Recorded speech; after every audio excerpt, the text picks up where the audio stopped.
जय हिंद दोस्तों, स्वागत है आपका अपने YouTube channel Shubham study lab पर। तो आज से हमारा शिक्षा बैच चालू हो गया है। तो हम शिक्षा बैच की है चौथी क्लास, जिसमें हमें जियोग्राफी पढ़ना है। जियोग्राफी की क्लास 1 है शिक्षा बैच पे, और चैप्टर का नाम है भारत का समान परिचय। आज हम पढ़ेंगे भारत का समान परिचय।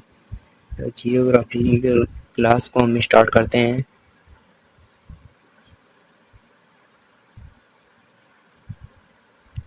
भारत का सामान्य परिचय हमें पढ़ना है। स्टार्ट करते हैं। सबसे पहले जियोग्राफी का हिंदी अर्थ भूगोल होता है। जियोग्राफी जियोग्राफी में जियो का अर्थ होता है, जियो का मतलब अर्थ अर्थ यानी कि पृथ्वी होता है, और ग्राफी ग्राफी जिसका मतलब डिस्क्रिप्शन या वर्णन होता है।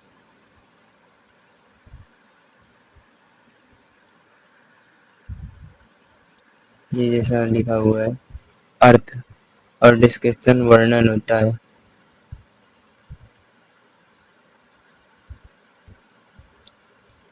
अब हम सबसे पहले भूगोल भूगोल को जानते हैं। पृथ्वी का वर्णन करना ही भूगोल होता है। जैसे जियो जियो का अर्थ है पृथ्वी, और ग्राफी का अर्थ है भूगोल। तो इसी से परिभाषा बनती है, हमें पृथ्वी का वर्णन करना भूगोल कहलाता है। तो ये आपको आ जाएगी, ठीक है। पृथ्वी का वर्णन करना भूगोल कहलाता है। एकदम बेसिक लेवल से हम पढ़ा रहे हैं, तो आप इसके नोट्स ज़रूर तैयार करते रहिए। और इसकी पीडीएफ के लिए आप मेरे टेलीग्राम चैनल को ज्वाइन कर सकते हैं, जो कि डिस्क्रिप्शन बॉक्स में जिसकी लिंक दी गई है। वहाँ पे आपको इस क्लास की लिंक और इसके लिंक के नीचे पीडीएफ मिल जाएगी, तो आप वहाँ से ले सकते हैं पीडीएफ। अब अगली स्लाइड पे देखते हैं। अब हम इंडिया की बात करते हैं। हमारे देश का नाम इंडिया है। इंडिया का नाम मतलब इंडिया के कितने नाम हैं ये सब देखते हैं। इंडिया के टोटल 4 नाम हैं। आर्यवर्त और भारत, हिंदुस्तान और जम्बू द्वीप। ये आप याद रखना। इंडिया के टोटल 4 नाम है, आर्यवर्त, भारत, हिंदुस्तान, जम्बू द्वीप। ये क्वेश्चन आ जाता है, अब तो इसे आप बहुत ही ध्यानपूर्वक से याद रखना है। आर्यवर्त आर्यवर्त नाम कैसे पड़ा? भारत में बसने वाले आर्यों के नाम पर आर्यवर्त नाम पड़ा है। भारत में जितने भी आर्य बसे हुए थे, उनके नाम पर आर्यवर्त रखा गया। आर्यों ने इसका नाम आर्यवर्त रखा था। और इसके बाद भारत भारत आर्यों के शक्तिशाली राजा भरत के नाम पर। ये राज्य गलत लिख गया है, यहाँ पे राजा होना चाहिए।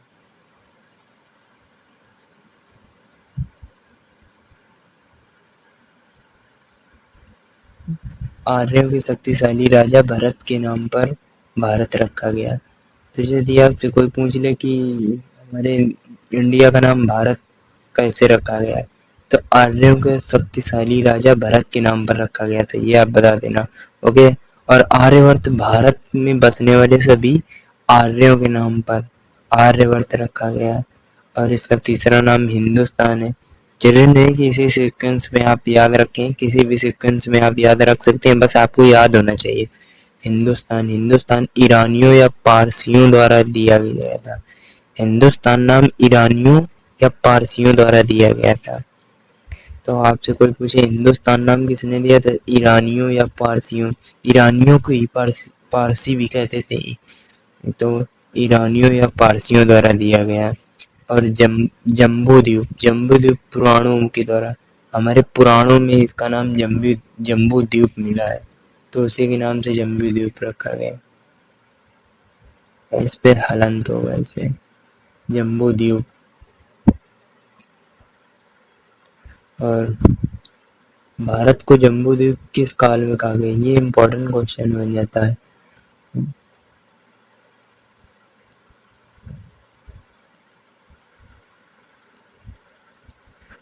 भारत को जम्बू द्वीप किस काल में कहा गया? तो बौद्ध काल में कहा गया। और जम्बू द्वीप कहाँ से नाम मिला है? तो पुराणों के द्वारा नाम मिला है हमें। भारत को जम्बू द्वीप किस काल में कहा गया था? तो बौद्ध काल में इसे जम्बू द्वीप कहा गया था। ओके, आगे देखते हैं। भारत का आकार किस प्रकार का है? भारत का आकार चतुष्कोणीय है। और यदि आपसे कोई पूछे भारत का आकार किस प्रकार का है, तो भारत का आकार चतुष्कोणीय है। राज्य राज्य हमारे भारत में 28 राज्य, 8 केंद्र शासित प्रदेश और भारत का कुल क्षेत्रफल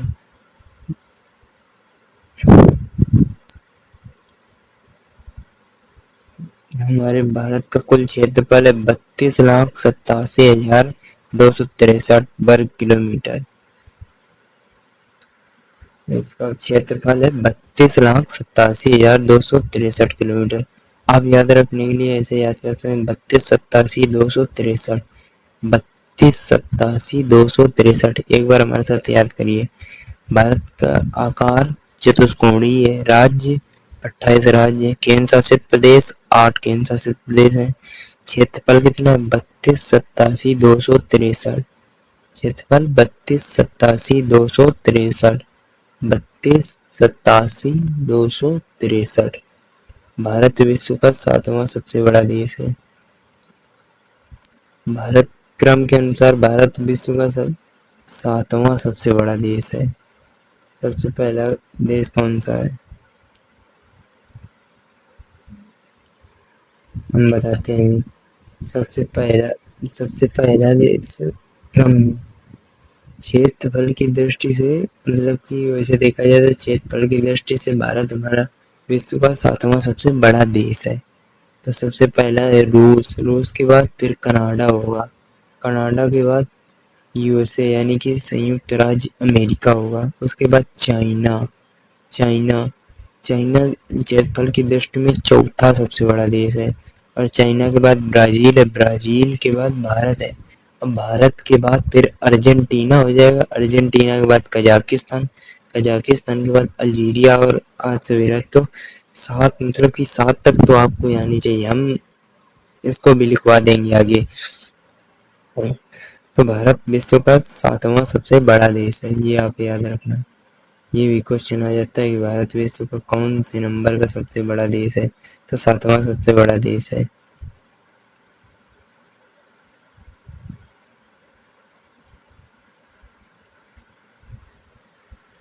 आगे देखते हैं। भारत पृथ्वी का 2.4% भाग घेरे हुए है, दिखाते हैं। ये देखो भारत यहाँ पर है, ये भारत है। तो ये जितना भारत पृथ्वी का जितना ही हिस्सा घेरे हुए वो 2.4% हिस्सा है पूरी पृथ्वी का। तो भारत, एक क्वेश्चन भी ऐसे भारत पृथ्वी का कितना परसेंट भूभाग घेरे हुए है? तो इस पे आपको आंसर है 2.4%।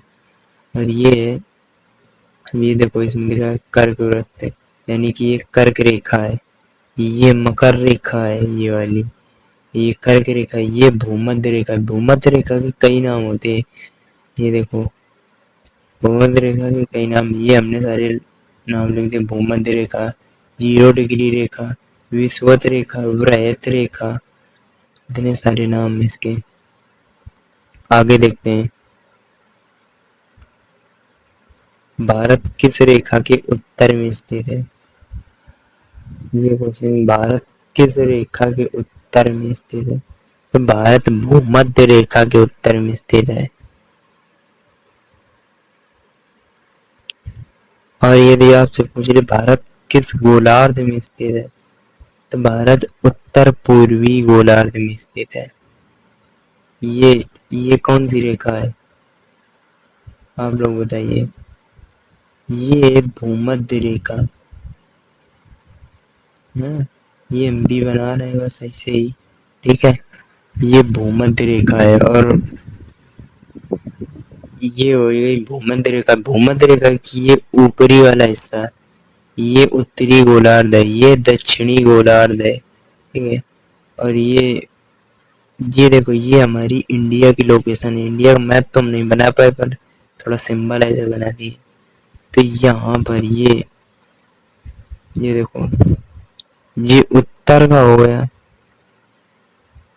ये पूर्व हो गया, ये पश्चिम हो गया, ये पॉइंट दक्षिण हो गया। गोलार्ध पूछे तो उत्तरी गोलार्ध ये हो जाएगा, ये पूरा हिस्सा उत्तरी गोलार्ध, ये पूरा हिस्सा दक्षिणी गोलार्ध। और हमारा ये पॉइंट इधर है, तो ये उत्तर और पूर्व दोनों के मध्य में स्थित रहता है। ये हो गया उत्तर पूर्वी गोलार्ध। तो यदि एक क्वेश्चन में तो भारत किस गोलार्ध में स्थित है, तो ये उत्तर पूर्वी गोलार्ध में स्थित है।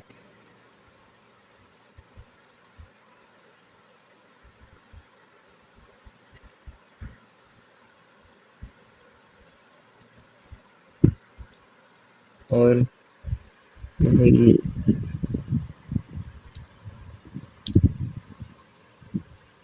एक वृत्त बना के दिखाऊंगा आपको, बताते हैं।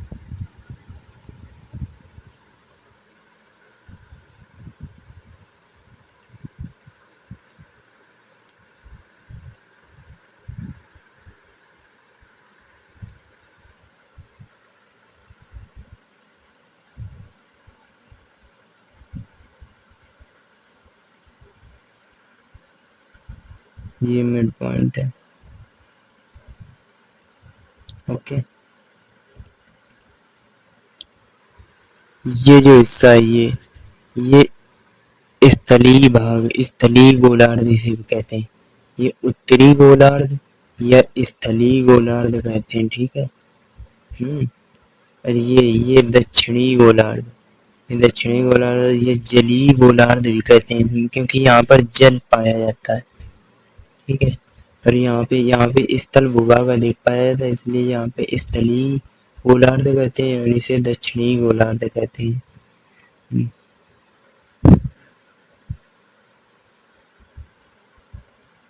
तो आगे देखते हैं। ये देखो, ये मैप है वैश्विक पटल पर भारत। भारत देखो यहाँ पर स्थित है, ये यहाँ पर। तो गोलार्ध भारत पूर्ण रूप से उत्तरी गोलार्ध में स्थित है। देखो, ये उत्तरी गोलार्ध में पूर्ण रूप से, दक्षिणी गोलार्ध में नहीं है, एक भी पॉइंट नहीं है। पूर्ण रूप से उत्तरी गोलार्ध में स्थित है। देशांतर हो गया, देशांतर, भारत पूर्वी देशांतर में स्थित है। ये देखो, ये पूर्व है तो पूर्वी देशांतर में स्थित है, तो भारत पूर्वी देशांतर में स्थित है। तो इसे अब महाद्वीप, ये एक एशिया महाद्वीप के दक्षिण भाग में स्थित है। महाद्वीप तो सबको पता ही होगा, इंडिया किस महाद्वीप पर स्थित है, तो एशिया महाद्वीप में। अच्छा बताओ, सबसे बड़ा महाद्वीप एशिया महाद्वीप ही है, सबसे बड़ा महाद्वीप।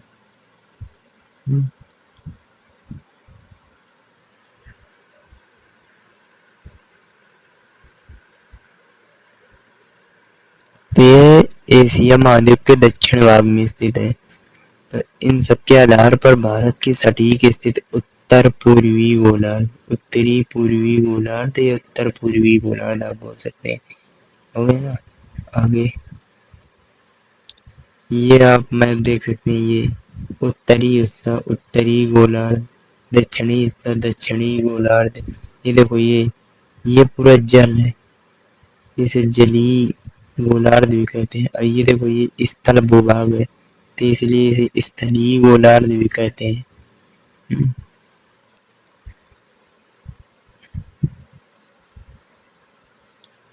भारत, अब ये क्वेश्चन में भारत किस कटिबंध में स्थित है, तो भारत, अच्छा कटिबंध तो हमने बताया ही नहीं ना, कटिबंध आपको बता देते हैं।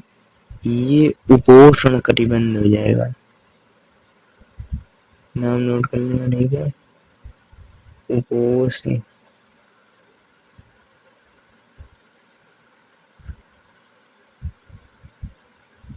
उपोष्ण कटिबंध।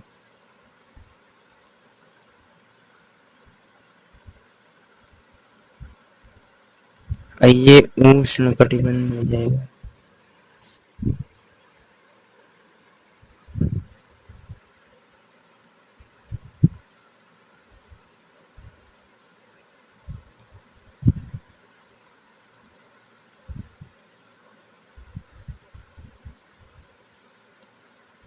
ये उष्ण कटिबंध, ये उपोष्ण कटिबंध होगा। तो अभी क्वेश्चन बनता है भारत किस कटिबंध में स्थित है? तो इसका उत्तर आप लोग सोच के बताओ, भारत किस कटिबंध? ये उष्ण, ये उपोष्ण। भारत उपोष्ण कटिबंध में स्थित है। उष्ण, अरे सॉरी, उपोष्ण नहीं, आधा भाग उपोष्ण में है और आधा उष्ण में है, इसलिए उपोष्ण व उष्ण कटिबंध में स्थित हो जाएगा। या आप ये कह सकते हैं उष्ण व उपोष्ण कटिबंध में स्थित है, दोनों में स्थित है। सॉरी,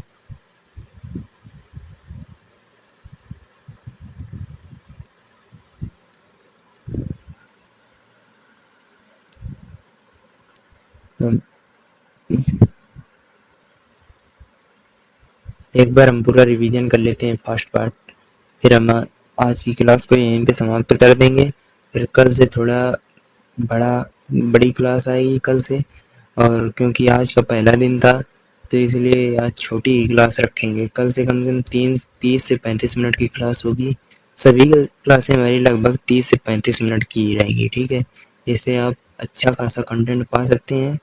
और हम पीडीएफ लगाते हैं तो काफ़ी कुछ पढ़ा देंगे पीपीटी से है, और काफ़ी कुछ पढ़ा देंगे आप। पीपीटी के लिए आपने हमें बता दिए, पीडीएफ आपको टेलीग्राम पर मिल जाएगी, तो इसके लिए आप बिल्कुल चिंता ना करें और शॉर्ट नोट जरूर बनाएं, ठीक है। तो एक बार हम फर्स्ट रिवीजन करा देते हैं, फिर इसी क्लास को यहीं पे ख़त्म करते हैं।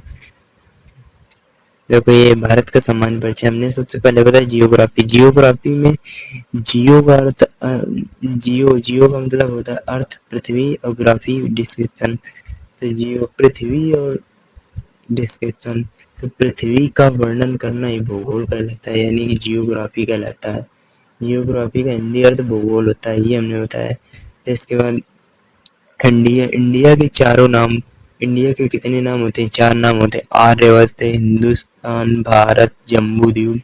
आर्यवर्त भारत में बसने वाले सभी आर्यों के नाम पर पड़ा। भारत आर्यों के सबसे शक्तिशाली राजा भरत के नाम पर पड़ा। हिंदुस्तान ईरानियों या पारसियों द्वारा दिया गया। जम्बूद्वीप पुराणों के द्वारा। भारत को जम्बूद्वीप किस काल में कहा गया? ये क्वेश्चन है।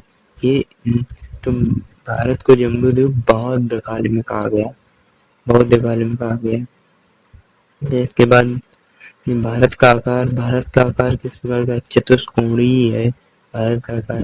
भारत में कितने राज्य? 28 राज्य। कितने केंद्र शासित प्रदेश? 8। क्षेत्रफल 32,87,263 वर्ग किलोमीटर इसका क्षेत्रफल होगा। भारत विश्व का 7वां सबसे बड़ा देश है। भारत विश्व का 7वां सबसे बड़ा देश है, किस क्षेत्रफल की दृष्टि से। और फिर इसके बाद हमने बताया भारत पृथ्वी का 2.4% भाग घेरे हुए है। और फिर ये कर्क रेखा, मकर रेखा, ये विषुवत रेखा, भूमध्य रेखा। भूमध्य रेखा कितने नाम होते हैं? 3 से 4 नाम होते हैं। 0 डिग्री रेखा, वृहत रेखा और विषुवत रेखा, ये सभी नाम है इसके। इसके बाद हमने भारत किस रेखा के उत्तर में स्थित है? तो भूमध्य रेखा के उत्तर में स्थित है। ये भूमध्य रेखा के ऊपर की साइड उत्तर ही है, इसलिए ये भूमध्य रेखा के उत्तर में स्थित है भारत। क्योंकि ये भारत, देखो भारत, ये है भारत की लोकेशन, और भारत इधर तो है नहीं, इधर कुछ एक भी पार्ट नहीं है भारत का, इसलिए भारत भूमध्य रेखा के उत्तर में स्थित है। और भारत किस गोलार्ध में स्थित है? तो उत्तर पूर्वी गोलार्ध में स्थित है। तो इसके बाद हमने ये मैप से ये समझा था कि ये उत्तरी गोलार्ध, ये दक्षिणी गोलार्ध, ये स्थलीय गोलार्ध भी कहते हैं, जलीय गोलार्ध भी कहते हैं, ये हमने बताया इस पे। वही बात इस पे है कि भारत पूर्ण रूप से उत्तरी गोलार्ध में से देशांतर पूर्वी देशांतर में, इसलिए इसकी एग्जैक्ट लोकेशन हो जाएगी उत्तरी पूर्वी गोलार्ध। और महाद्वीप महाद्वीप तो एशिया महाद्वीप में स्थित है। भारत सबसे बड़ा महाद्वीप एशिया महाद्वीप ही है। फिर ये देखो, तो कटिबंध बताया हमने, उपोष्ण कटिबंध, ये उष्ण कटिबंध, दक्षिणी हिस्सा मतलब दक्षिणी गोलार्ध उष्ण कटिबंध होता है, उत्तरी गोलार्ध में उपोष्ण कटिबंध होता है। तो इसमें क्वेश्चन, भारत किस कटिबंध पर स्थित है? तो भारत उष्ण व उपोष्ण कटिबंध पर स्थित है, क्योंकि ये देखो, क्योंकि आधा भाग इसका उष्ण में है और आधा भाग उपोष्ण में, तो भारत उष्ण व उपोष्ण कटिबंध पर स्थित है। ये देखो, भारत किस कटिबंध में स्थित है? भारत उष्ण व उपोष्ण कटिबंध में स्थित है। तो आज की क्लास को यहीं पर समाप्त करते हैं। यदि आपको ये क्लास अच्छी लगी है तो मेरे चैनल को सब्सक्राइब करें और एक लाइक जरूर कर दें। ओके, तो इसके आगे की क्लास को हम कल स्टार्ट करेंगे, और कल थोड़ी इससे भी 2-4-10 मिनट ज़्यादा बड़ी क्लास होगी, तो उसके लिए आप तैयार होकर आएँ। ओके, जय हिंद।